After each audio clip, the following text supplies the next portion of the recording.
Welcome to Kenton Teaches. Enjoy the video. In this video, I will explain how to make a honeycomb grid at home. First, gather your materials.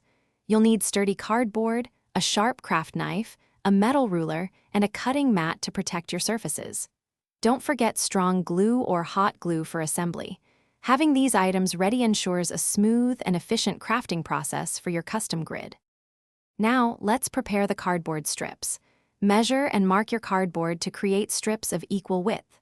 For example, a width of 1.5 inches works well for many projects.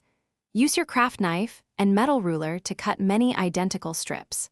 Precision here is key, as uniform strips will result in a much more stable and visually appealing honeycomb structure. Next, we'll form the hexagonal cells. Take one strip and fold it back and forth, creating equal length segments. These folds will become the sides of your hexagons. Apply a small amount of glue to the connecting edges as you fold, pressing firmly to secure each segment. Continue this process until you have many individual hexagonal cells, ensuring they hold their shape well. Finally, let's assemble your honeycomb grid. Begin by interlocking the individual hexagonal cells you've created.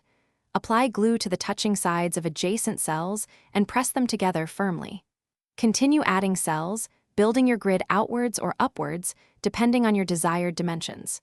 Ensure each cell is aligned correctly. Let the entire structure dry completely for maximum strength and stability. Thanks for watching. Please subscribe if this video was helpful.